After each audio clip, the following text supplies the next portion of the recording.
So before I started doing YouTube, I used to run a photo booth company where random people on the internet wanted to hire me, of all people, to do their daughter's quinceañeras. And this was my first real online business, so whenever I received requests for the photo booth, I was always super stoked, because those requests meant money, something I did not have a lot of at that time. That being said, I always made my best effort to never say no to any potential customers who wanted to book my services. Looking back at it now, I followed a very similar motto from that one hotel episode of SpongeBob. You know the one. We shall never deny a guest, even the most ridiculous request. Which basically explains all the poor decisions I make in this video. Alright, so enough backstory, here's what happened. So one day I get a text message from a number with a 646 area code. That's New York, by the way. I live in California. It read, "Good morning, how are you doing today? This is Joe. I would like to know if you are available for photo shoot services. There's a graduation party coming up on the 27th and 28th of this month. I would like to know if you would be available for the 2 days party." 2 days? What kind of graduation party lasts for 2 days? Weird request, but you know, whatever. More days meant more business. So I said, yes, we are available for both of those days. What time for both of the days would you like us to be operational? And he says, good to hear back from you. I will be needing your service for 5 hours each for 2 days. Will you be able to do that for me? What is your accurate cost for 5 hours service for each day? Now I have all the pricing details for the photo booth listed out on my company website, so normally I just give people the link to that. And so I did. I said, please visit company website to see our pricing options. You can see our additional add-ons on our website as well. And then he stops responding. Dang, were my prices too expensive or something? I hope he didn't drop me for another photo booth. I should follow up with this guy so I don't lose his business. So I send him a follow-up text. Hello Joe, just following up. Are you still interested? And he responds, yes, of course. Okay, do you mind providing me with an email address so I can send you a document to fill out the booking information? And he says, sure, here's my email address. owenlogan69@gmail.com. Huh, I thought his name was Joe. But anyway, I send him an email with a PDF of the form to fill out, and a day later, he sends me back an email, and this is what it looked like. It was almost as if he copy and pasted the PDF into an email. And worst of all, practically no information was even written on it. Well, this is helpful. So I say, hello, I received your email, but unfortunately, I can't read it very well. Is it possible for you to print out the form, fill it out with pen, and take a picture of the document to send back? And he responds, good. But before that, can I know the total cost for 2 days service? So I guess he didn't look at the website with all the pricing information. Either that or he just wanted to make sure there weren't any hidden fees or anything. So I told him, base price for 2 days of 5-hour service is $10.50. This does not include any of the additional add-ons. And he says, $10.50? Yes, each 5-hour day would cost $525. And finally, he says, the price meet up with my initial budget. I'm okay with that. Okay, great. Please print out the form and fill it out, take a picture of it, and send it back. Thank you. And after 2 days, he sends me a picture of the form, but once again, there was also something weird about this email. Instead of printing out the form and writing down the information with pen, he recreated the entire document with pen. Did this guy not own a printer? Well, at least this time the information was actually there, but then I get another text. And it read, also, I would like to know if you do accept credit card for payments. I don't know how to charge a credit card. So I tell him, unfortunately, no, cash or check only. And then he responds, presently I am out of cash and the only thing I can do for the payment is to pay with my credit card. I thought, bruh, why can't this guy just go to the bank or ATM to get some cash? So I ask him, is it possible to go to a bank or ATM and get cash? And this is where things start getting weird. He responds, how I wish that could be possible, but presently I am in the hospital recuperating from prostate cancer and I will undergo surgery in a couple of weeks. I was unable to go to the bank to make a payment due to my condition over here in the hospital. That is why I want to make a payment with my credit card. I'm so sorry, please. Hospital? What is a guy stuck in the hospital doing trying to book a photo booth for a 2-day graduation party? I don't like where this is going. But of course, I just kept going along with it because remember, we shall never deny a guest, even the most ridiculous request. So I tell him, I'm sorry to hear about your situation. Unfortunately, there's no way we can receive payment in your preferred way. Is there possibly a relative or friend who could put the payment down first? Nope, they don't stay with me. Oh, that reminds me. You said to me once that you do accept check, right? Oh, I do accept check, yes. Are you planning on mailing it? And he says, sorry, the English gets kind of bad here. Yes, of course. But I will also needing your help. The issue is about the event planner of the day. I have not balanced him up, so I'm thinking, maybe I should add up his fee to your so that I can write everything in check and send it to you. And once you have the check and the money, you will deduct your money and help me send the remaining balance to him. Okay, so just in case you have no idea what that text said, let me translate. He wanted to give me a check that had enough money to cover both me and the event planner. And once I had all the money and took my share, he then trusted me to transfer the remaining balance to the event planner. It was a pretty simple task, but then I started thinking, wait,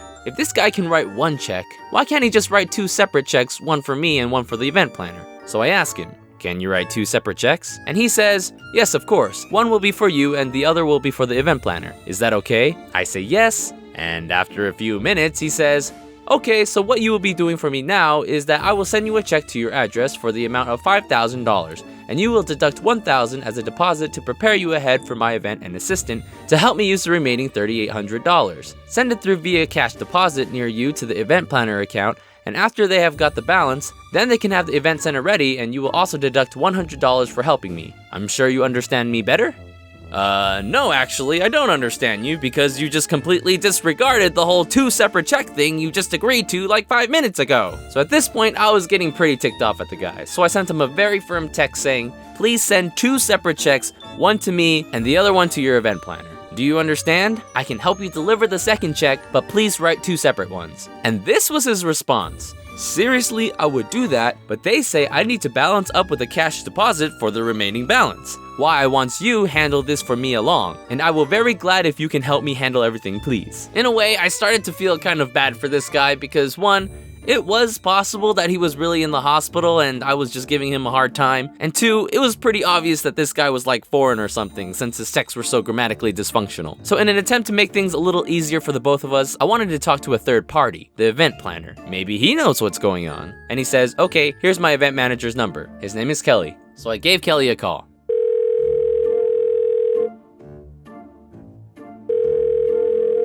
Hello? Hey, is this Kelly? Who? Kelly, I'm calling about a client who said he was working with you on a graduation party. Who's client? He said his name was Joe? Oh, okay, Joe Owen. Yeah, he told me he wanted me to help him direct deposit money into your bank account or something. Do you know anything about this? Yes, direct deposit, okay. I will text you bank information. Need money before March 25th, okay? Okay, I have to go now, very busy, bye-bye. Okay then, well that's good. At least the event planner guy knows about this direct deposit thing. And shortly after, he sends a text with the bank information. And then I follow up with Joe. Okay, I called the event planner and he says he needs the money by March 25th. If you can send me a check by then, I can get the money transferred to him. And he responds with a simple, okay, good night, thanks. Whew, alright. If I can just get the $5,000 safely into my bank account, then I should be good, right? I mean, people don't just give $5,000 away. That'd be silly. So the next day I told Joe that instead of mailing the check, it would be a lot faster if I used the mobile deposit feature on my banking app. So he sent me pictures of the check, and I took pictures of those pictures, uploaded the check through my banking app, and what do you know, the check actually went through and the $5,000 was posted to my bank account shortly after. So after literally days of back and forth, the money was finally safe in my bank account. Now all I had left to do was to go to the bank, deposit the event planner's $3,800, and move on with my life. So I go to the bank, I walk up to the bank teller lady and say, hi, I need to deposit money into a bank account. She asks me, sure, what's the account number? I give her the number, she types it into her computer thingy, and then she makes a weird face. What was the number again? So I give her the number again. It's saying that this account is closed. Closed? Yeah, sorry about that. Do you have a different account? Alright. Just give me 1 second. I give Kelly, the event planner, a call once more and he picks up and says, Hello? hey man, the bank said that your account is closed. Closed? Yeah, do you, have another account I can use? Yes, okay, I will give you another bank account. Can't talk right now, very busy. Okay, bye-bye. Why is this guy always so busy? Then he sends me a text message with the new bank information, and this was the text that finally revealed everything that was going on here. It read, I would like you to transfer the sum of $17,750 to the wiring instruction below. $17,750? How the heck did he get this amount? Can't be a typo. Wait a minute. This text looks exactly the same as the one from before! This guy was copying and pasting this message to multiple people and must have forgotten to change the dollar amount in this last text. This whole thing was a huge scam! So at this point, I was so done talking to Kelly and Joe. Obviously, they were using fake names. In fact, I bet it wasn't even two different people. I bet it was just one guy acting as two people using different phones. I drove home from the bank and I told my mom about the situation, and you know what she said to me? She said, "You do know that just because you deposit a check, that doesn't guarantee that the money is yours, right? Haven't you ever heard of bounced checks?"